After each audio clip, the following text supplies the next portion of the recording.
Now it is my pleasure to introduce Dr. Priscilla Mccutcheon. Dr. Mccutcheon is an associate professor here at UK in the Department of Geography with an affiliation with African American and Africana Studies. She has done work in Georgia and at University of Georgia and Spelman, and her work has focused on Black faith-based food programs in the U.S. South. She recently completed a project on the National Council of Negro Women, a historic Black, middle, and upper class organization that had a widespread hunger and health campaign during the Civil Rights and Black Power movement. She's increasingly interested in Black spiritual and religious geographies and the ways in which the spirit is used to conceptualize space and place, particularly in the U.S. South. She's also working on a project with Black church food workers in South Carolina, where they categorize important but often overlooked work as food justice activism. Recently, she was at the University of Louisville, and they hosted a race, environment, and spirituality conference where they brought together scholars, activists, faith leaders to provide commentary on the powerful and controversial role of spirituality and religion in environmental activism. Now, Dr. Mccutcheon is joining us today to really help lay the groundwork and create some common touch points relative to the concept of environmental justice. And that'll be a foundation that we will build from throughout the morning. And so, Dr. Mccutcheon, welcome to the stage.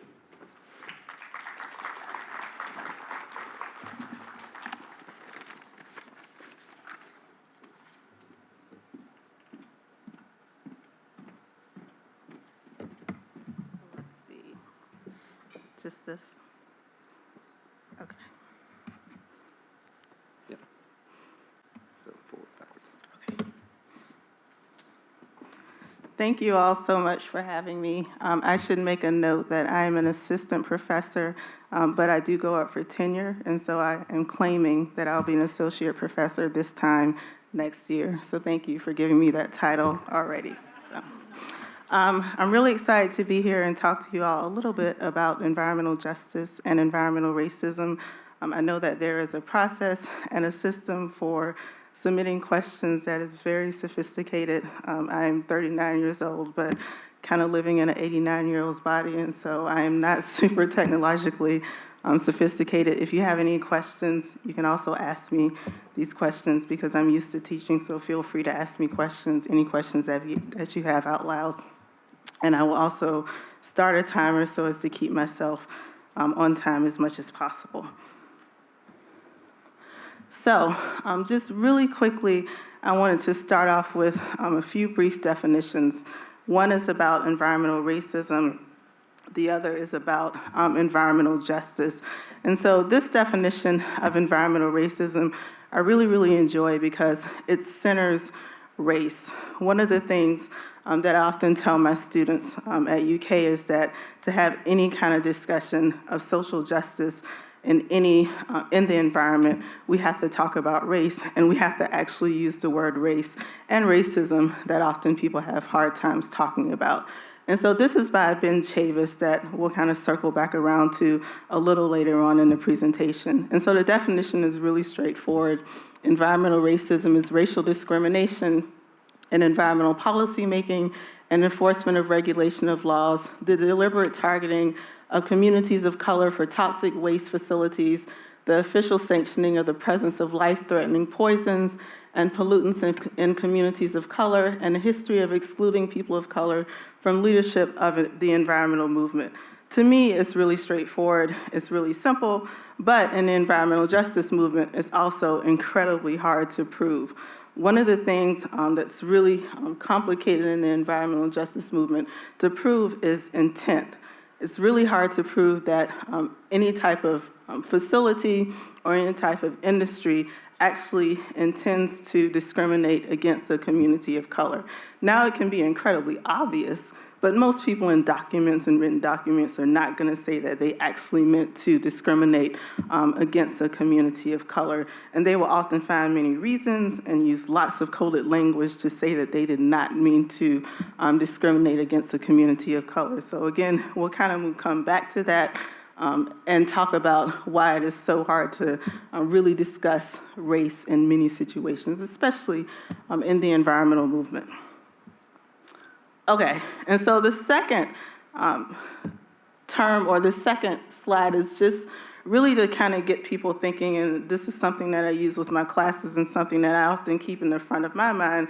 I'm a geographer, and so one of the things that I think about is why do people shy away from the term environmental racism in general, and why have we kind of moved to the term environmental justice?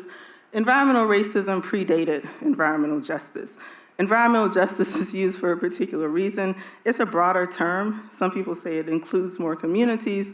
Some people say it also includes different types of injustices. And so some people say there's a reason that we've moved to environmental justice, but I would argue that we kind of have to, again, keep race front and center, because when you look at a lot of the research in environmental justice literature, race is still central. What do I mean by that? When you control for income, when you control for sex, when you control for lots of different things, race is still center. For example, in middle income African American communities, they are more likely to be exposed to pollutants than middle income white communities. Obviously, there are many things that go into that, like housing segregation, but it's not just about income. There is something about race that is still central in many situations, especially in the environmental justice movement. So, what does environmental justice actually mean? The gentleman that you see here is Dr. Robert Bullard. Many people consider him the father of the environmental justice movement. Dr. Bullard was here at UK, I think, earlier this year. It's COVID time, and so time is kind of blending together, and so it was either this year or 2 years ago, I'm not quite sure. But Dr. Bullard is interesting because when you listen to him talk, he credits his wife with a lot of his research. His wife is an attorney, and his wife really creates the documents and does a lot of the background research for how he proves that communities of color, he looks at Houston, he looks at Atlanta, are disproportionately exposed to environmental pollutants. And so he, again, has a really straightforward definition. All people and communities are entitled to equal protection of environmental and public health laws and regulation. And again, these are things that most people in this room, I think, would agree with, but it's really hard to prove, and it's really hard to get people on a broad scale to actually agree with and create regulations that actually govern this. So what is the history of the environmental justice movement? And I don't want to assume knowledge, but I can assume that in some cases I'm preaching to the choir. The history of the environmental justice movement is in Warren County, North Carolina. I'm a South Carolinian, and so I have a lot of respect for small town movements. Warren County, North Carolina is a really small town. And so Warren County, the basis of it was the illegal dumping of toxic waste, and this community recognized that something was happening and that they needed to organize. There are a few things that are really important about these pictures with the history of the movement and how people organize with environmental justice. A lot of environmental justice organizers come out of the civil rights movement. These pictures are happening in 1982. When you look at these pictures, it harkens back to a lot of the pictures that you see in the late 1950s, early 1960s. And so it looks in many ways like the civil rights movement. The protest tactics are very similar. Some of the reasons are because a lot of the people who are leading these movements are leaders who were from the civil rights movement. Ben Chavis is a really good example. Reverend Ben Chavis, Dr. Ben Chavis, was someone who literally marched beside Dr. King. He was a leader in the civil rights movement. And so when you think about kind of the protest tactics that people use, it was marches, petitions, rallies, very kind of in-your-face protest tactics. They wanted to get arrested. They wanted to bring attention to what was actually going on in these small town communities, because there was the belief, and I'll kind of come back to this term later on, that people in small towns, poor people, Black people, did not have social capital, but they could organize, they could bring attention, and they could bring really large-scale media attention, which is what they did. And so in this case, they organized, along with the NAACP, and brought roughly 400 people down. Warren County, I didn't look up the population beforehand, but Warren County is not much larger than that, but they brought roughly 400 people down, caused national attention, and this is what started the modern day environmental justice movement. All right, and so why is environmental justice contentious? In many reasons, for the same reasons that environmental racism is contentious.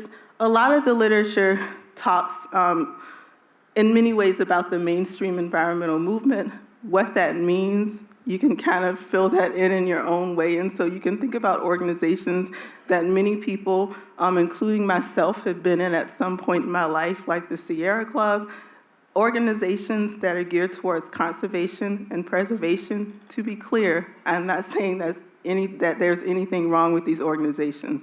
I've been a part of these organizations myself. But the point is that there's often not been attention to issues of justice, issues of equity, but particularly issues of social justice in these organizations. The other reason is something that I've already said. It's incredibly difficult to document because most people are not going to say that they're discriminating against a community because of race. They'll use lots more coded language, and it's usually encoded into law in a very particular way that's really hard to document. The other part, which I'll come back to in a case in Louisville, which I know I'm saying incorrectly, I'm not from Kentucky, is what happens afterwards. And so now what? And some people would say, if a community is exposed to toxic pollutants, what do? It's really hard to clean up a community. Are you telling the community to actually move? Because these are people that have built an actual home here. And so we might think that it's an unlivable place, but it's still a place that people have built a community, have a cultural attachment to that place. And so we can't just tell that group of people to move. In the case of Louisville, and what I'm talking about is Rubber Town, this family did actually pick up their house literally and move. So the book that I'm talking about with Dr. Bullard is Dumping in Dixie, Race, Class, and Environmental Equality, which again, I imagine a lot of people have read, but it was one of the best documentations of what happens in the environmental justice movement. And again, he has proof. One of the things that Dr. Bullard often talks about is that statistics are important.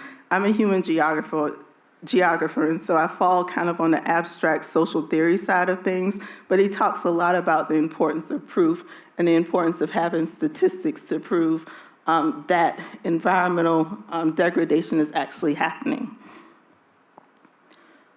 Another important point in the environmental justice movement is the use of federal law, and so Title VI of the Civil Rights Act. Title VI of the Civil Rights Act has been used in lots of different places, but in the purpose of environmental justice, in accordance with Title VI of the Civil Rights Act, each federal agency shall ensure that all programs or activities receiving federal financial assistance that affect human health or the environment do not directly or through contractual or other arrangements use criteria, methods, or practices that discriminate on the basis of race, color, or national origin. And so Title VI comes up with desegregation. It also comes up with environmental justice.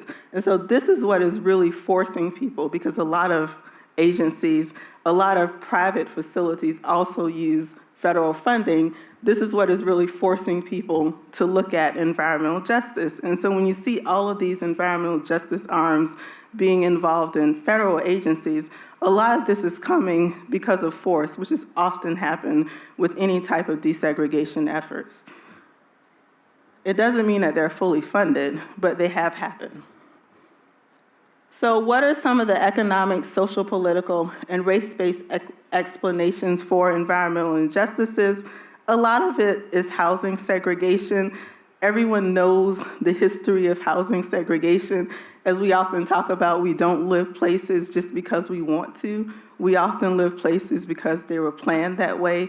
And so you can look at any major city any town. So when I think about towns, the town that I grew up in, it was a train track that divided one side of town based on race versus the other side. When you think about cities, people live in places based on racial segregation. It is not just because we all want to live in these places. People couldn't live in particular places. There's also particular land costs associated with it. When you think about polluting facilities, there's often the belief that they go where there's cheaper land. Often this cheaper land is in poor communities and also communities of color. Sometimes there's a belief that the facilities were there first. Often the research shows that the people were actually there first, and the facilities then go to the land.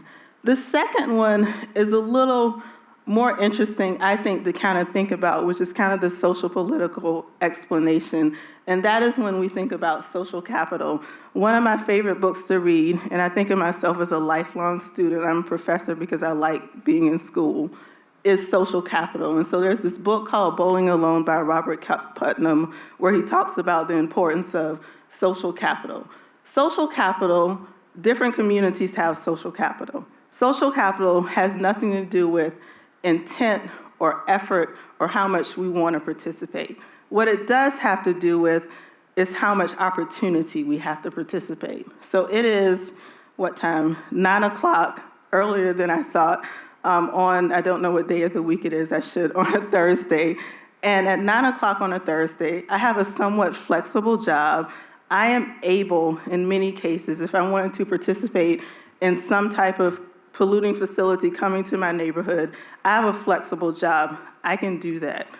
A lot of people, if you live in a lower income community, a lot of lower income communities are also communities of color, not all, but there is a correlation, do not have flexible jobs. And so that is what social capital means. It doesn't really have to do with intent. It has to do with, do you actually have the social capital to be able to participate?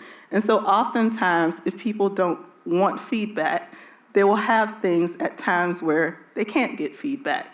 And so let's say X polluting facility is coming to a neighborhood, thank you. They will say that, okay, we're gonna have this feedback at 3 o'clock on a weekday. Well, most people at 3 o'clock on a weekday can't actually come to talk about what their feedback is. And so that is what social capital means. And a good organization won't do that, but an organization who doesn't want community feedback will. The third one is racial discrimination. And then the last one is intersectionality, which is we are not just one thing. And so I am not just Black, I'm also a woman, I'm from the South. And so you might not just be one thing, you're also class matters, race matters, gender matters, sexuality matters. All of that influences how we experience the environment and how we also experience environmental pollutants. All right, and so the principles of environmental justice, these are not all of the original principles, but I always found them quite interesting when I talk about them with my classes, because some of them are very abstract and in many ways kind of pie in the sky. And so the sacredness of Mother Earth, which I think all of us in this room agree with, the safe and healthy work environments, the education of present and future generations.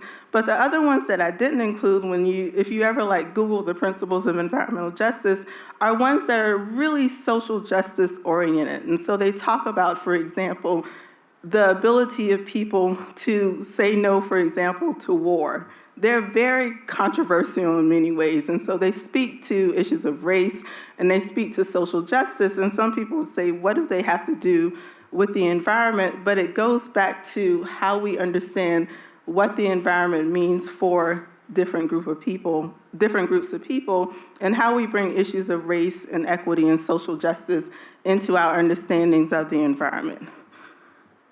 So I think I'm actually making better timing than I do in my classes. I think in these last 3 minutes, this is my last slide, I wanted to talk about local resistance, documentation, in the media. And these two examples, one is from my hometown, and the other is from Louisville, that I think are really good examples of local resistance and how local people, when they are not given any type of help, in many cases by the government, actually document what is happening. And so Denmark is a case that a lot of people don't know about.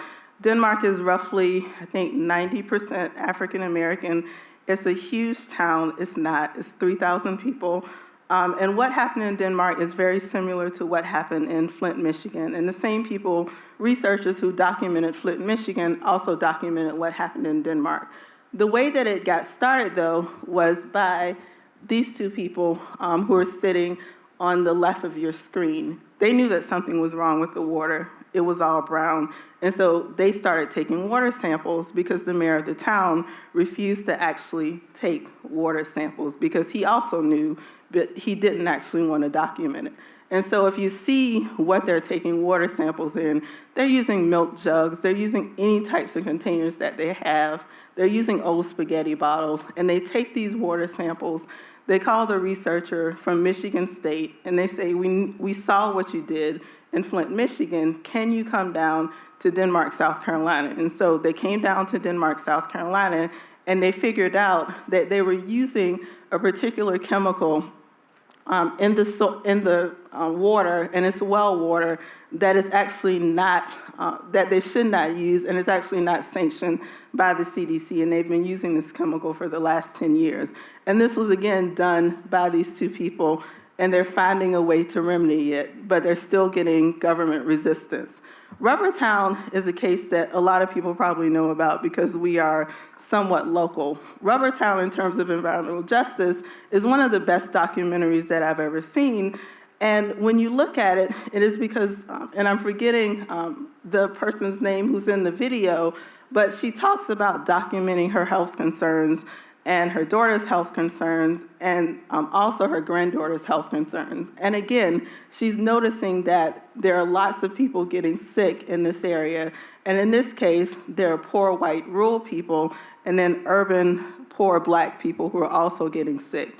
And this is the case that I talked about, where she figures out that it's actually cheaper to pick up and relocate her house to another part of Louisville than it is to rebuild. And so that's where like the relocation question comes in. And so I wanted to end with that slide because I think there is something to be said for local resistance, but I do also think when it comes to what environmental justice is, that there has to be a broader conversation about responsibility, government responsibility, whether you see government at the federal level, state level, or local level.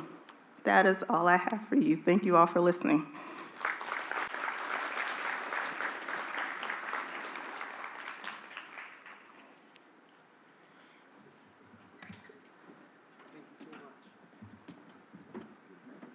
Please. So Dr. Mccutcheon is going to stay on stage, and at the end of our next panel, we'll go to the Slido questions. And so questions relative to those excellent framing comments, we really appreciate those. That's a great foundation to build from today. Add them to the Slido now, and then we'll get to them at the end of this next panel, which I'll introduce now.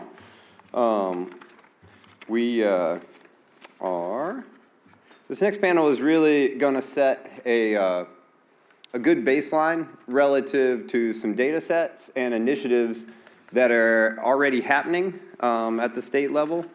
And I'd like to start by welcoming our panel to the stage. We'll start with Megan Schargorodski. Megan is the interim director of the Kentucky Climate Center and state climatologist for Kentucky. Megan, please join us. She has a BS in meteorology from the University of Oklahoma and a Master's of Science in Homeland Security Services with a concentration on emergency management disaster science from WKU. She has nearly 20 years of experience working with weather, including 15 years with the Kentucky Mesonet. So welcome, Megan. Got a fun little stack of papers here. Amanda Lefevre. Amanda has been with the Department of Environmental Protection since 2006, spending a majority of that time in the Division of Compliance Assistance and its Brownfield program before serving as the division's assistant director, then director. In 2021, she took on the role of deputy commissioner for the department. She served as the chair of the Association of State and Territorial Solid Waste Management Officials. I'm not going to try that acronym. Brownfield Focus Group, and vice chair of the CERCLA and Brownfield Subcommittee. Welcome, Amanda. We got more people too. Clay Turner, come on up. Clay is a recent graduate with a BS in Natural Resources and Environmental Sciences. He decided to return to school in 2020 after practicing as an attorney for several years. And while a student, he worked with Dr. Chris Sass of UK's Urban Forest Initiative, researching the association between the historical practice of redlining and the unequal distribution of the current tree canopy levels in our community. And finally, Larry Taylor. Larry is the executive advisor in the Energy and Environment Cabinet's Office of Legislative and Governmental Affairs, and assists with legislative policy and technical issues for the cabinet. So please join me in welcoming our panel to the stage.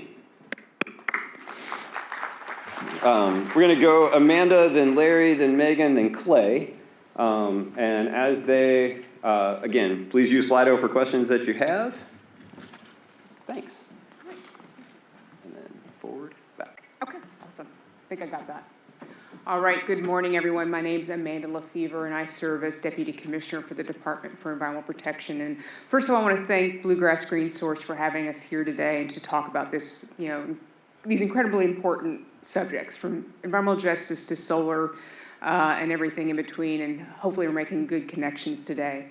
So as my bio mentioned, and my heart and soul within environmental protection is brownfield redevelopment. I've had the privilege of working with disadvantaged communities and EJ communities over the past, I spent 13 years in that program before going into management.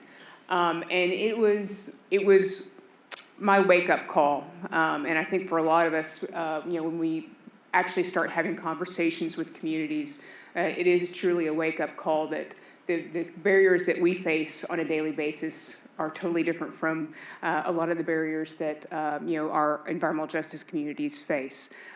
So throughout my years working with communities on dilapidated and contaminated properties in their cleanup and redevelopment, it taught me a lot. It humbled me, and it really gave me perspective that I really have no idea what it's like. I can appreciate what it's like, but on a daily basis, I will never understand exactly what people have to go through. And I want to take this moment to acknowledge that, today's panel, and I will say most of DEP, we're white.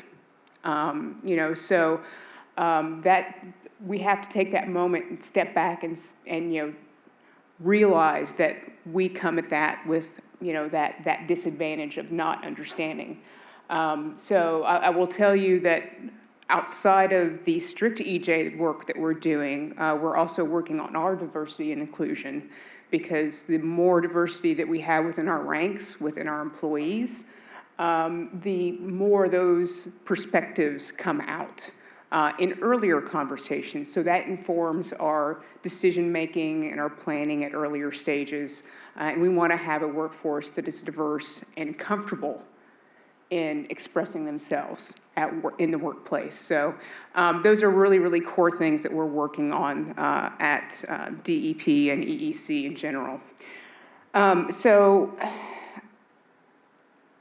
So in EJ, when Governor Beshear came into office, EJ's been a part of our framework in a lot of our programs, especially our programs like Brownfields, where we're working with communities in our watershed protection and some of those more outreach and engagement categories. We do a pretty good job. We have public notification processes in our permitting functions and things like that. So those are built in too. But are they fantastic? No, they can be a lot more robust. We can make sure that we're having community meetings at the right times. And we're working on that. We're working on different ways of engagement, making sure that we do a newspaper and radio post on things, but also working on that social media and new engagement processes as well. So, we're understanding that, we need to do better. So when Governor Beshear came into office, he charged us with setting up an environmental justice framework for the cabinet that would raise environmental justice awareness with our employees, would help us enhance our community engagement processes, and would evaluate our programs and where we can incorporate EJ into decision-making. And also develop tools and training for outside audiences that help them understand some of the environmental metrics. We do a lot of data collection in our agency, so there's lots of data available for communities to really understand what's going on around them. We just need to communicate it better. We are a agency of scientists, and I will say that we've got some great communicators, but not all of us are built that way. We've got some great people, my fellow DEPers in the back there, but we always need to work on that, right? So those are some of the things that we're working on. So within DEP in particular, we have an environmental justice work group. We're looking at all of our processes. We're looking at how we do public notices. We're looking at our enforcement actions. When there's been a release and there's some sort of fine, well, instead of them just paying a straight fine, is there a way that we can have them do an environmental project in that community that was directly impacted? So they actually get that direct impact back from that, that externality that they suffered. And how do we, when we're giving out grant money, how do we prioritize our communities that have, experienced that undue burden? So we're looking at really doing all of those things. And I will say that the newfangled thing that we're doing, I'll come over and show you how to use it. I'm sort of a Luddite too, so I appreciate that. But we're looking at a GIS-based map hub, community conversations type of system in which I can't promise this is how it works. I've talked to the tech people. They say they might be able to do it, but you can input your address and you get a notification of any time that a permit was issued within a certain radius of your community. You get a link to that permit, and I would hope a summary of that permit that's in layman's terms, because if you've ever read one of our permits, they're not easy to read. I get lost in them, and this is what I do for a living. So just really making sure it's digestible and understandable, and how do you interact with that? So along with that public engagement process, that if we identify permits going in an EJ community, and we may need to issue something in a different language or go out and have a public meeting or use different types of engagement processes or notification processes, there's always this technological avenue as well. We actually saw a lot more people engage with us in public meetings throughout the pandemic because we had them available on, Zoom and Teams and things like that. So we're learning to incorporate those things to really engage and have conversations. And that's really what this is, engaging people, let them know what's going on in their community and being better and more proactive at that. So this hub so that was one part of the hub. The second part of the hub would have tools so you can help understand your community. We have lots of great things like the Water Health Portal. We have maps of brownfield properties. We have toxic release inventory. There's lots of tools that you can look at to understand what's going on in your community. So making those easily available in one spot where you can look at multiple indicators for your community. And then the last part, and this is something that, I'm sort of optimistic about in terms, I'm hoping it really works, is a project marketplace, in that we work with nonprofit organizations and communities to identify potential projects that could go on to help. Maybe it's a community garden to give people access to fresh fruits and vegetables, which is really, really important for health, in areas where there's food deserts. Or it might be a water quality improvement projects, but we can match those with corporate sponsors through our Kentucky Excel program, which is located in actually Robinson there in the back. So we can match up those people or companies with projects so they can make an impact and to really give back to areas that need it most, because they all really want to do stuff for the community, but sometimes giving them a target, in terms of helping out, helps them identify avenues. So the other thing that I'd like to mention is, as part of the Biden administration, of course, Justice 40, 40% of the federal funds that are going to climate and clean energy are geared toward disadvantaged communities. So when you read about all the infrastructure funding that's coming down the pike, that will be 40% of that has to go to disadvantaged communities. So I think this is our opportunity to work with communities, do some capacity building, help them get prepared and take advantage of this, because there's been so much disinvestment in a lot of these communities that, you know, the infrastructure's crumbling, clean drinking water and wastewater. So this is our opportunity to really, this is a generational investment. So I think our possibilities are great here. We just have to really work hard and reach out to those communities and make sure that we're giving them the tools and working with them so they can access these things and take advantage of them. So there's drinking water, wastewater funding, there's energy funding, there's a whole bunch of brownfield funding, which can clean up contaminated properties. So it's really exciting. So that's something we're also working on within the cabinet. So I think it's a time of great opportunity. We just have to make sure that we're working hard to, you know, live up to our part of the bargain here and making sure that we're reaching out and that we're engaging people and getting people involved. So that's it. I think I stayed underneath my time limit.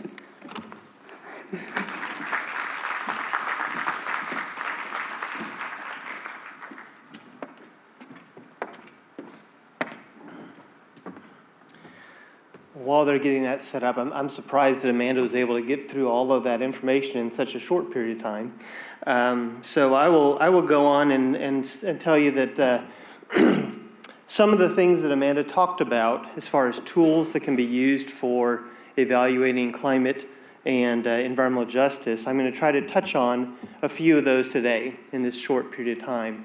And I'm going to highlight 3 in particular, and each of them have different perspectives. They could be very useful for evaluating justice and providing information to communities. And because they have different perspectives, I'm going to try to highlight some of those differences so you can see how those could be used. First one is EJ Screen 2.0. That was released in February of this year. It builds upon the previous environmental justice screen, EJ Screen, and added some more capabilities and some improvements to its processes. It was developed by EPA to evaluate combined environmental and demographic indicators. There's 12 environmental indicators that are included related to air quality or proximity to waste or other types of issues. And then there's 7 demographic indicators as well. And those 7 demographic indicators are people of color, income, unemployment, linguistic isolation, education, and under age 5 or over age 64. These are topics that if you look at our cabinet's definition and the federal definition of environmental justice, these are some of the issues that are highlighted in our definition.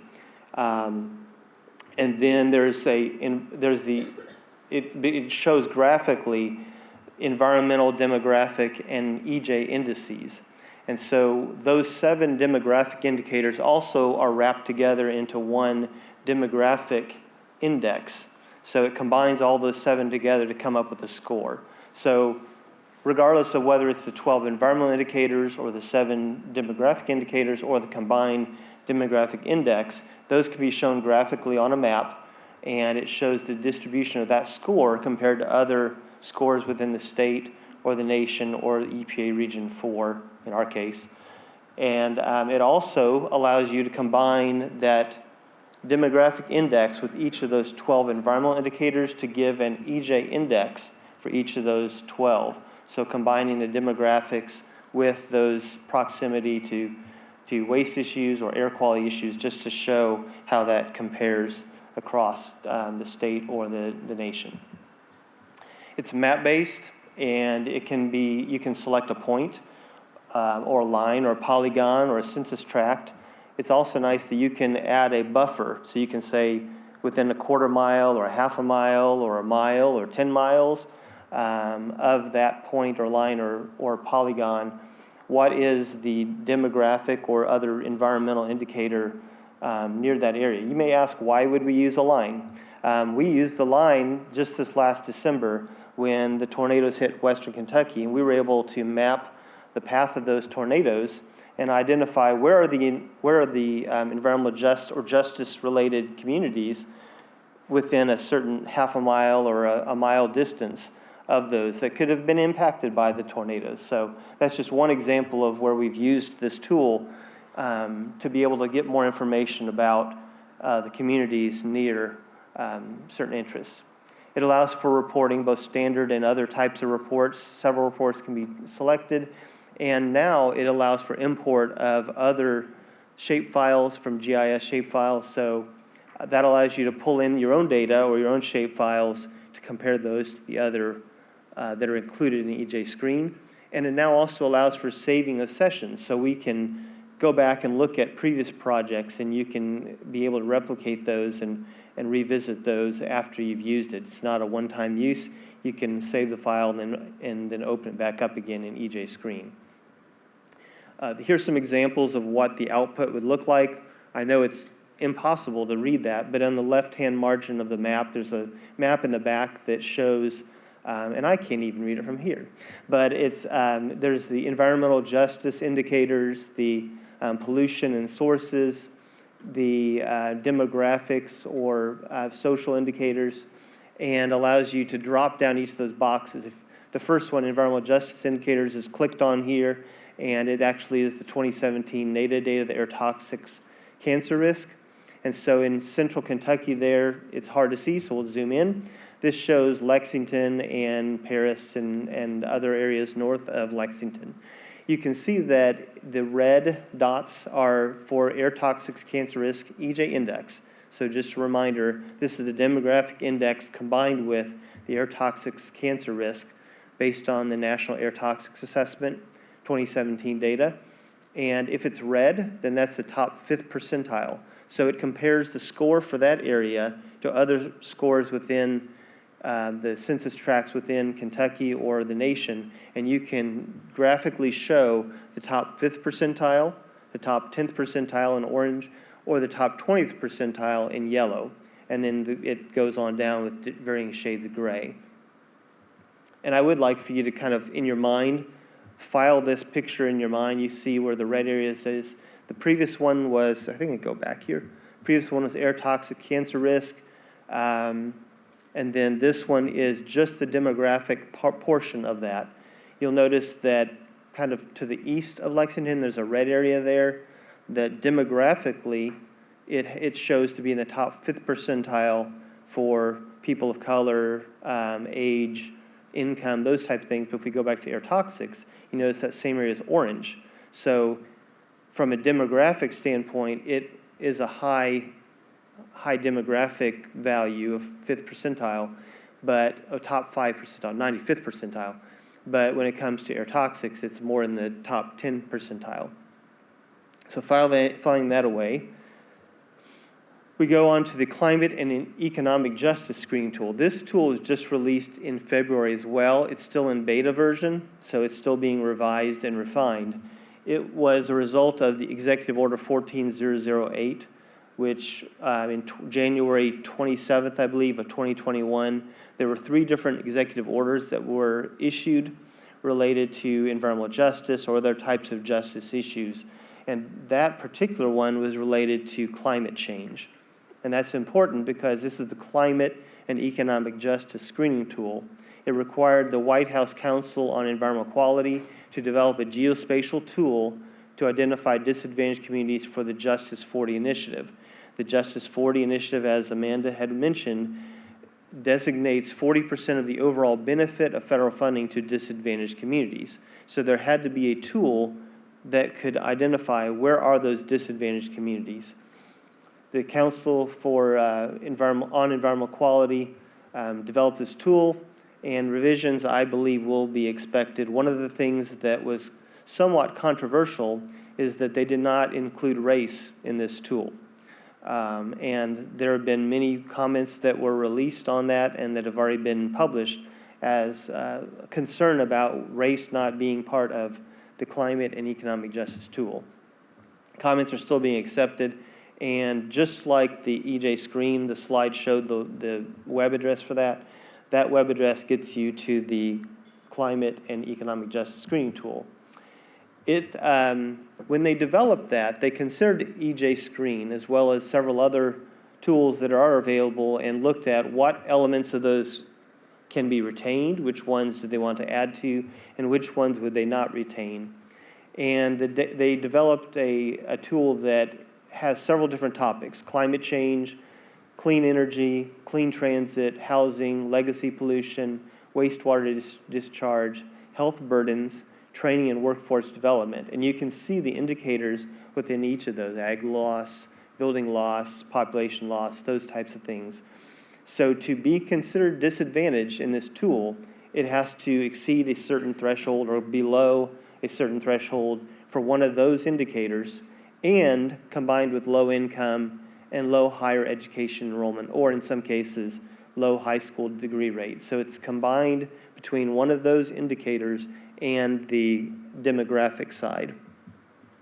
And so the gray areas here are, in Kentucky, are considered disadvantaged. Those communities are disadvantaged using this tool for some reason, one of those 8 different topics. This particular one to the upper right, or I guess to the right side, is Paris. And so that was considered, that particular census tract is considered disadvantaged because of climate change and legacy pollution.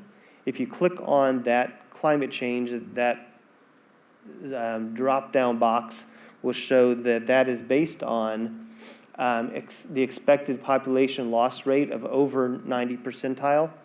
And the low income, it's above the 65th percentile for low income, and it's above the 80th percentile for higher education non-enrollment.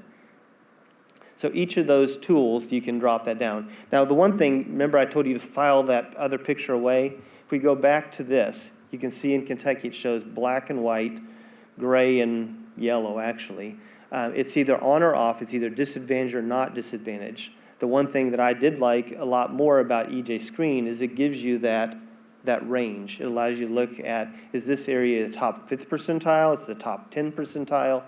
The different colors will do that. Where here, because it's on or off, is this a disadvantaged community or not for this tool and for this funding? That's what they were developing it for. There's no gray area. It's either this is an area that's eligible for being considered as disadvantaged or not.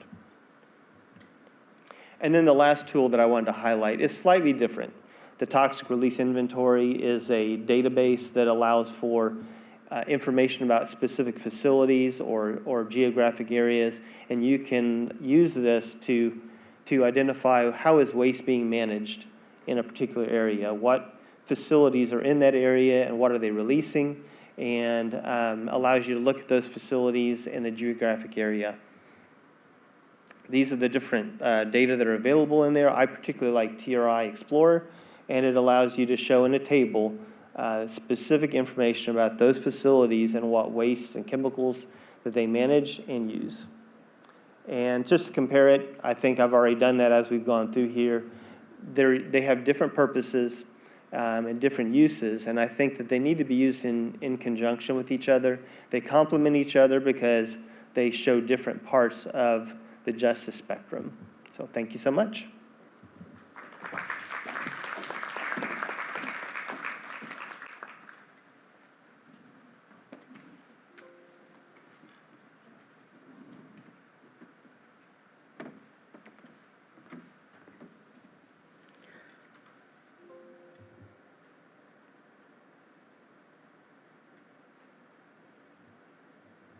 Well, first off, thank you everyone for letting me come speak to you. I am very appreciative of the Bluegrass Green Source for inviting me to come speak.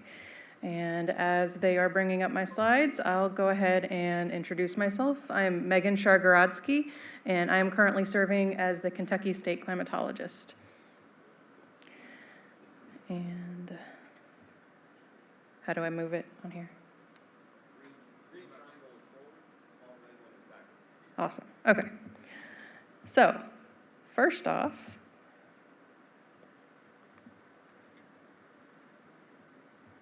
there we go. So I wanted to introduce you to the climate end of this, and kind of playing off a little bit of what the two previous speakers have talked on the panel. So I wanted to introduce you to the Kentucky Climate Center. We are a group built into Western Kentucky University out of Bowling Green, Kentucky, and we are made of three main components: the State Climate Office, which houses the State Climatologist; Kentucky Mesonet, which is a statewide network of weather stations, and we have a research and development branch. And so I wanted to bring this to you to let you know some of the tools that are being built from the climate side, and it may not necessarily be directly related to environmental justice, but it's important to know what's going on with the data behind the scenes. And as we are moving forward, the Kentucky Mesonet has been established for about 15 years now, and so we are at the point where we have a lot of data, and we are able to start pulling out some trends. And because of those trends, I think it really goes hand in hand with what the needs are with some of the environmental justice initiatives. So backing up a bit more, what are we seeing with the climate here in Kentucky? We are seeing that it's getting warmer, we're seeing that it's getting wetter, and we're seeing more extremes. And he mentioned a minute ago about the December tornadoes. That's a great example of the warmer, the wetter, and the extremes. And so breaking that down a little bit more into the historical record, then this actually goes back to 1895. This is not Kentucky Mesonet data, this is climate data. And so looking at the average temperature trends over time, we notice that 1921 is the warmest year on record. However, we've had three of the highest warm periods in the past decade. And it's even more notable when we move on to wetness and the precipitation. We have seen the three highest precipitation years within this past decade as well. And while there are other periods of wetness and drought, it is really notable that we are in this period of the wettest period in Kentucky's record. I think for about the past 20 years or so, we've had significant rainfall.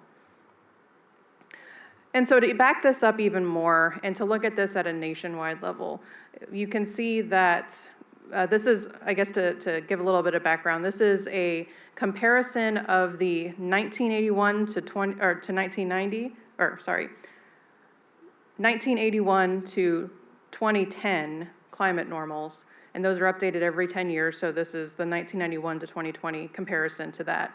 And so within that 10-year shift, we are seeing a significant increase in precipitation here in Kentucky, particularly in the Bluegrass region and in eastern Kentucky. And then we're also seeing widespread warmth in the increase in mean temperature. And we're not only seeing that we're not only seeing that in the increase in the average temperature, but we're seeing an increase in the minimum temperature. And that's pretty significant whenever you're looking at the cost of living it takes to live and be comfortable. As you increase that minimum temperature overnight, you're not able to shut off your AC. You have to keep it going. And so it predisposes those that are low income to not being able to be comfortable overnight, not being able to get that relief. And so, and that even goes into the daytime. We're not seeing as much of an increase with the maximum temperatures, but most of that is with the minimum temperatures. And so most of us rely on those summer nights where it just feels nice and cool, and we just aren't going to be getting those as often, especially in the summer. And so what does it mean whenever we have the increase in an average temperature? Well, it means that the whole bell curve gets shifted. And so that means we're going to have less of these colder days when we're going to have more hot weather, and not just more hot weather, but more extremely hot weather. And unfortunately, again, that has that whole shift in the energy sector and with just the maintenance of how we cool our houses. And again, the extreme weather, if you can just even think over this past year, we've had some absurd weather. And so just looking back, about last April of 2021, we had a very late snow event, and it was really notable because it was the latest accumulating snowfall that had happened across much of the state and on record. And so we are seeing more of these records being broken or being established. And it's very significant as you're looking at how that impacts these environmental justice communities and the ones that are going to be most susceptible to these significant changes in the weather patterns. Going back to the entire US, these disasters are not new. We have been seeing, I don't know how many have seen this image before, but these have been produced for about the past 5 to 10 years now, and it is always filled. These are billion-dollar disasters, and that is from damage to infrastructure, from damage to property and so forth. And you'll notice that most of these are the very large-scale events. They're multi-state events. They are tropical storms or hurricanes. They are fires. They are severe weather outbreaks. And we're never going to see the end of that. This is going to be a continually filled map. And having that knowledge of what to expect really helps whenever you're moving forward with knowing how to help. Looking at the patterns that we see here in Kentucky, we see a lot of really significant flooding events from high precipitation events. And then we'll see a drought or flash drought. Then the next spring, we'll see another significant flooding event, and then we'll see another drought. So the patterns are becoming more and more accentuated. And obviously, when you have flooding, that is a pretty significant problem, particularly in eastern Kentucky. A lot of the areas that are populated are in the valleys. And so as you are filling that with water, that's obviously very detrimental. And so when we had our initial panel discussion, and Larry mentioned this tool, I decided I was going to pull it into my presentation as well. And so this is looking at this is the 100-year floodplain. And so the blue color is not where the rivers are, it's where the rivers would be if you have a 100-year flood event. And the overlay color is the socioeconomic indicator for low income. And so while on this map, it doesn't really show a whole lot of significant impacts in the east, where a lot of the colors are for low income, this is only the 100-year event. That's really common right now. This is not that notable, honestly. And so for eastern Kentucky, where you do see a lot of the significant flooding due to heavy rainfall, we're seeing even 1,000-year events, and sometimes even more significant than that. And I know that that's maybe a little hard to understand, but the idea behind that is that it's a flood so bad that it happens only every 1 in 1,000 years. Well, we're seeing more and more of those, so we know that it's within that 1,000 years. So the whole aspect of that is getting shifted a little bit. So again, keep in mind that while this isn't super notable with regard to the 100-year flooding, it is notable for the larger scale flooding.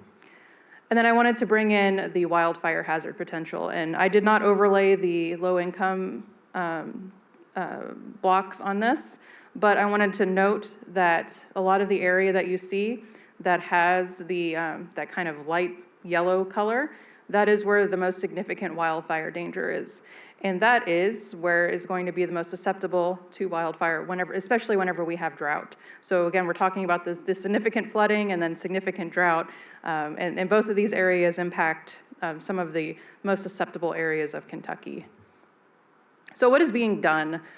So from our aspect, we are trying to figure out exactly where our next steps are with regard to impacting the susceptible communities across Kentucky. And so our main charge right now is to keep collecting our high quality weather data sets, make sure that we have good data for everything to be based off of. We want to help decision makers have the tools that they need from whatever we can provide them, whether it's working with DEP or if it is working with another entity, making sure that our data is being utilized for that. And then also, once we are moving forward in time toward a 30-year data set, that's a climate normal. And so that is pretty significant. And so we want to make sure that we have this really high resolution data set that can provide usefulness to Kentucky. And I have a big here on the side here, that is the Kentucky's Drought Mitigation and Response Plan. And so we were integrated into that whenever that was done back in 2008. And so I'm assuming that's probably coming up for revision soon if it hasn't been already.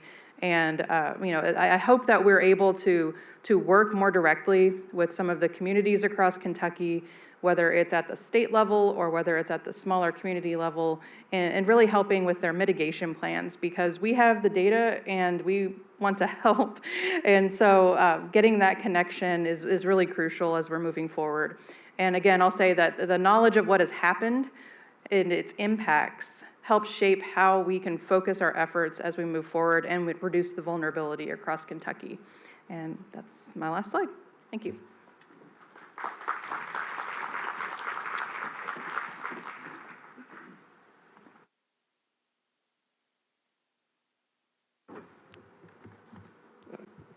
Good morning, everyone. I'd first like to thank Bluegrass Green Source for having me, and I'm honored to be here today with you all. I will be presenting on using the pursuit of equitable tree canopy to combat the environmental injustices associated with the practice of redlining. And in other words, I'll be discussing the relationship between formerly redlined areas and the amount of tree canopy coverage in those areas today, along with the negative impacts of the practice on minority communities and ways to improve the unequal distribution of trees that are partially related to that practice. And so I think it's incredibly appropriate for me personally that the title of this morning's session is Environmental Justice, Removing the Blindfold from Research to Action, because for me, there was a lot I didn't see about environmental justice until I quit my job 3 years ago as an attorney and began doing some pro bono work with the Kentucky Resources Council on the need for an environmental justice ordinance in the city of Louisville. I didn't see that the backyard I lived in, which is a house that dated to the 1920s, had a relationship with the practice of redlining, and that the fact that my son there could play in that yard with 7 or 8 trees was tied with the fact that some communities don't have the same level of tree canopy coverage today, and other children didn't enjoy that same privilege. And I didn't see that environmental benefits and burdens were unequally distributed across the city of Louisville, where I lived, and I didn't know that, and I regret now not being aware of that sooner. But once I became aware of these tragic facts, that even, because of the practices of such as redlining and other discriminatory practices based on race and socioeconomic status, even the lives of other communities in the same city I was living in were being shortened, I realized I wanted to do something to change that. And so when I returned to Lexington and went back to school, I began working for the Urban Forest Initiative, or UFI. They have many interesting and important projects that they work on UK's campus and in Lexington, like Tree Week, which raises community awareness and provides information about urban and community forests, or Tree Cats, which teaches college students and other community members about the importance of urban trees and how to manage urban forests, or its Climate Adaptation Project, which is working to make sure that UK and Lexington's tree canopy are better prepared for the impacts of climate change. But I worked primarily with UFI co-lead, Dr. Chris Sass, on the research he and Dr. Brian Lee of the UK College of Agriculture, Food and the Environment had been doing on to establish a statistically significant association between the practice of redlining and the amount of tree canopy coverage in those formerly redlined areas today, and based on the grade that they had received. And before diving more into their research, it's important to understand a little bit about the background of redlining. In the Great Depression, urban homes were being foreclosed on at a very high rate, and to combat that, the Homeowners Loan Corporation, or the HOLC, was created to reduce those home foreclosures. They eventually evaluated potential loans and conducted risk appraisals to understand how likely those foreclosures were. And as part of the appraisal process, they designed a system where A areas were considered best and graded A, B areas were considered still desirable and colored blue, C areas were labeled definitely declining and labeled yellow, and D areas were considered hazardous and given the color red, which is where the term redlining came from. And a huge issue is that these criteria were often based or heavily influenced on overtly racist criteria.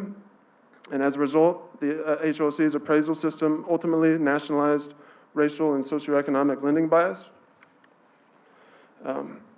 And the effects of redlining were felt both at the time and continue to be felt today. And they include a widening wealth gap, because without the ability to purchase homes at the same rate, minorities and other lower socioeconomic status individuals could not build up equity in their homes, and therefore wealth in that fashion. Segregation increased because redlining helped initiate white flight, and whites who weren't facing housing discrimination were free to move to other areas where the homes weren't perceived as such risky investments. Environmental injustices were also prevalent in these areas receiving poor grades, because, as Dr. Mccutcheon touched on, with the devalued land prices, industry moved in and living conditions worsened. And then, although Dr. Sass and Dr. Lee's work did not specifically did not establish causation between grades and the tree canopy levels, redlining and the discriminatory lending policies helped force minorities to rent, which thus likely impacted the tree canopy levels, because some studies have shown that tree canopy often decreases in rental situations. And so Dr. Lee and Dr. Sass sought to determine if there was a correlation between redlining practices in neighborhoods and the lack of tree canopies in tree canopy today across the country. And according to the data they collected, the relationship between the different HLC grades and tree canopy coverage is extremely statistically significant across the 132 cities that they studied where redlining had formerly occurred and that had been geo-rectified as part of their research. And this holds true for Lexington as well. In Lexington, neighborhoods that received an A grade have an average of 28% canopy coverage today, and the next closest isn't until B, with just under 10%, and both C and D areas are only around 5%. So that's, a significant difference of 23%. And it's also true about impervious surfaces as well. Based on Dr. Sass and Dr. Lee's research, they found that nationwide there was also a statistically significant association between the grades received and higher amounts of impervious surfaces in those areas that received poor grades. Impervious surfaces cover an average of just over 20% of A grades in Lexington's regions, but that's as high as more than 50% in C and D areas today. And again, the statistical analysis showed that the percentage of land cover consisting of impervious surfaces in A areas was less than C and D areas. And this is important because the combination of fewer trees and higher amounts of impervious surfaces results in numerous negative consequences.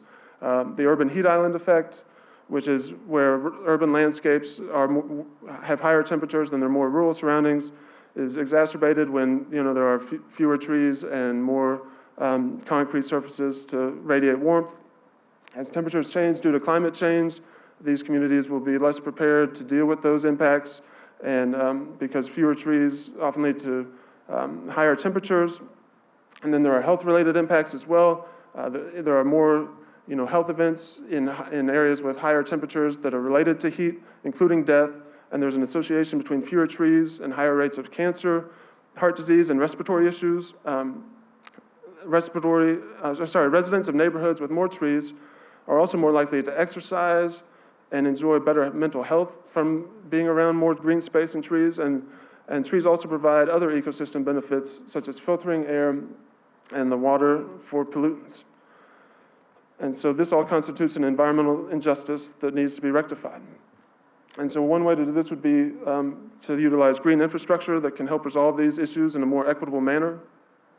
Natural characteristics of soil and vegetation can be used to retain greater amounts of stormwater and therefore reduce runoff. Trees can serve important roles as part of green infrastructure by decreasing soil erosion and soaking up stormwater. And by incorporating more trees for the purposes of green infrastructure, there can be the added benefit of simultaneously addressing the environmental inequalities suffered by minorities and people living in these communities in formerly redlined areas. However, the pursuit of a more equitable tree canopy is not without its challenges. Environmental gentrification occurs when greening efforts result in increased home values, higher rents, and the ultimate displacement of current residents. Often, greenwashing occurs when individuals or corporations pursuing development projects co-opt the terms related to the environmental justice movement for their own benefit to disguise their true motives. And so green infrastructure can therefore result in yet another environmental justice where communities are altered and residents are uprooted from their homes. So steps must be taken to combat environmental gentrification. One way to do this is to establish community members' involvement in initial phases of any planning process for the green development and maintaining that engagement throughout the life of the project. Cities should have policies requiring a full analysis of who benefits from development plans and who pays the real cost of development to hopefully avoid greenwashing, and the needs of and the implementation of multiple integrated policies to address a variety of residents' needs, such as jobs programs and affordable housing requirements, at the same time that greening efforts take place, can help provide these communities with the necessary resources to avoid gentrification. With thoughtfulness and inclusion, racist policies of the past, such as redlining, can be overcome to create stronger, more equitable tree canopies and stronger communities. And I just hope that this morning's presentations and the rest of the day's presentations help you to possibly consider these issues in a new light as well and remove any blinders that you may have. And so, thank you for your time.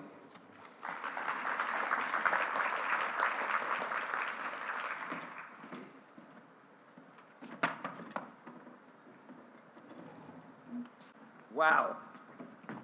Wow. Thank you all. The importance of the issue and the tools that we have to make it a focal point in our work are really on display here. And so I'm excited to get to some questions to help you all out with that. As I listened to all of these presentations, it made me think of something that I share with our UK students. The idea of sustainability is often represented metaphorically as a three-legged stool, with environment, economy, and people representing three legs. And I've got to admit that for many of my 20 years in this business, I treated that like a buffet table and thought if I touched one of each of those legs with a program, it was a sustainability program. The pandemic and the dual pandemic of the social reckoning that this country has embarked on, hopefully in a meaningful way, made me feel like I had to flip that stool upside down. And so you imagine a stool flipped upside down, what used to be the seat is the base. That foundation has to be social justice and equity. On that foundation, we can build balanced environmental and economic programs, but you can't climate shame somebody for driving a massive SUV when they haven't had a chance to accumulate the wealth needed, or they've got to live in a community where they have to drive because the transportation system facilitates that. You can't start by saying everybody's got to be in a fully electric vehicle. It's just it's disingenuous and it's disempowering. And so if you're working in an environmental space that has been environmental in its primary focus for its existence, you've got some soul searching to do to be a part of meaningful solutions, I think. And so I thank you all for being engaged in that work, and I thank you all for being engaged in that work. So with that, one more round of applause, incredible panel, and then we'll start hitting some questions. So as a reminder, you get to play this game with Slido that's going to determine which questions I ask. And so I can see them in the back here. You should be able to see them on your phone. And if you vote on them, they're going to go to the top. I'm going to ask the ones at the top first, and I've got 10 minutes probably to get through questions. And so if there's questions that you want to see me ask, you need to be voting for them for me to be able to get to them. And so I'll go ahead and get started, and if some jump up past, actually I think Slido would do it for me. So I'm just going to get started. Dr. Mccutcheon, what do you see as the current examples of environmental justice issues in Lexington? Can everyone hear me through my mask? Okay. So I would say two, and one is going to sound somewhat broad, but I will make it relate, like in the broader context of just sustainability. One is homelessness. And so I say that in the context of climate change. The state climatologist was saying that was talking about climate change as environmental justice, which I absolutely agree with, and extreme weather events. And Lexington is one place that suffers quite obviously from climate change, but also from homelessness. And one of the things that stood out to me is rising prices of housing, and I'm not sure if I'm relating this, but rising prices of housing. And so the problem is not going to get better. And so one of the things that I've been thinking about a lot is the need to address the rising cost of housing, because people who are homeless or without dwellings are the most vulnerable to extreme weather. The other that I would point out is food insecurity. And so lots of local organizations are addressing food insecurity, private organizations. But I do think that there needs to be more of a state response to food insecurity. Thank you. Next up, have any of you ever done work within or around, oh man, it just moved. How'd that work? Within or around Appalachia? And how do we begin to help these communities with a unique history of oppression and disadvantage? I have some. You can go first, and I'll join. So I've spent quite a bit of time in Appalachia. I was either in like the very downtown of our larger cities or out in the middle of nowhere, right? The thing with, and those communities are often very parallel. So in all of those communities is all really about capacity building. So they don't necessarily have access to a grant writer or a grant manager. They don't have a city planner. They don't have the things that a lot of our more urban areas do. So a lot of our work has really been that engagement and a little bit of hand-holding working through federal funding, because that's what's available. So it's really, for a long time, the Brownfield program didn't have funding to help people out, but what we could do is provide really great service. So we've worked really hard at developing relationships and working with communities and teaching them how to navigate federal grants and the environmental process, and working through the questions of, facilitating visioning workshops and helping them make decisions. Well, we didn't tell them, what their decision should be, of course. That's never the thing that you should do. But, talking about, end use of properties and, what do you want as a community? What are you missing in a community? There's and also helping them layer funding. Because once you get one grant, you can often leverage those things. So knowing that landscape and what you can bring to the table through multiple sources was always really, really important. And knowing that there's job training grants that you can match with Brownfield. You're talking about displacement and people moving out and gentrification. There's ways that you can help people engage in new economies and train them. So when redevelopment happens, it doesn't necessarily mean that you can't participate in that redevelopment and those benefits. So there's ways that you can navigate depending on the community. So in terms of Appalachia, it's just meeting them where they are and providing those services that are needed. And I will say that when we were talking about flooding too, there's resiliency funding out there to help with flooding and a lot of the disinvestment for drinking water, wastewater infrastructure. So there's so many things. I could eat up 10 minutes just on that. So I'll let Larry talk for a second. Well, two issues come to mind when I think about Appalachia and some of the issues we've seen recently. One is energy affordability, and the other one is water quality. Energy affordability, Kentucky is unique. If you look at the EJ screen, the factors that contribute to those demographic indexes are not as much race, but economics, income, and education. And so Eastern Kentucky, you have the lower income, but then you also have the issue that their utility rates are a lot higher.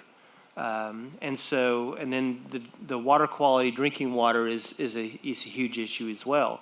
There's a lot of systems that their systems need to be upgraded, they need to be improved. And so with the infrastructure funding, that poses to be a potential benefit where those can be improved both through energy efficiency grants and things like that through the infrastructure, as well as improving the water quality systems. So. Everybody else good there? Awesome. Next question up. How can our school systems incorporate more environmental education in the basic curriculum so that we as citizens can be more aware?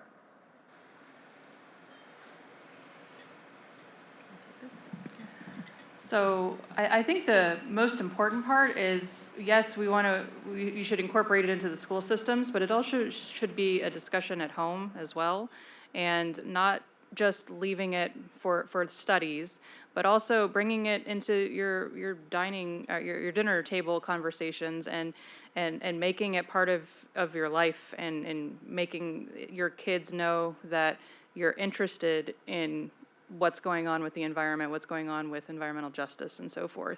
And I will say that the Kentucky is revising their science standards right now, and I believe that this is being incorporated just a bit more than what it had been in the past. And I hope that that is a pretty easy introduction to it being a bit wider and a bit more available at the school level. I'll also add to that, there's two great organizations in the state, the Kentucky Association for Environmental Education and the Kentucky Environmental Education Council that have lots of great resources for teachers and curriculum. So great places to start if you're not aware of those. I don't know what your frame of reference is, but just great resources. And our cabinet actually has, Roberta Burns back there does a lot of education schools and stuff like that, and I'm sure she'd be happy to help out too. So, thank you all. So thank you, Dr. Mccutcheon. What resources do you recommend for citizens to keep informed on local, regional environmental justice issues? Can you all hear me? Yes, everyone can hear me. Okay. So, I would say a variety of resources, local papers, also community meetings like local councils, city councils, community boards. One of the things that I've always been interested in more than federal policy, or not federal policy, but federal politics, is what happens at the local level. And so going to as many local meetings as possible. And as one of the speakers said, a lot of these local meetings now are on Zoom. I understand that a lot of people can't attend. I have a 5-year-old and a 3-year-old, and so it is impossible for me to go to a lot in person, but a lot can be done virtually now. Also, communication, and so I said that I was technologically challenged, but I am on like the old people's version, really not that old, but the old people's version of social media, and so Twitter, also Facebook. I think Kentucky does a really good job of communicating with state agencies on Twitter, also on Facebook, and so I am tapped into as many of those as possible. And I would also say the state universities, and so any of the, not just UK, but U of L, EKU, Western, also Kentucky State, and also extension agents. And so growing up in South Carolina, a lot of the information that we got was actually from local extension agents who are always incredibly helpful. And so I think there are a lot of ways to stay informed, and particularly with social media, it's easier now than it used to be, but local newspapers for me tend to be some of the best ways to stay informed. And as some of the speakers said, the data is available. It's just a matter of taking advantage of it.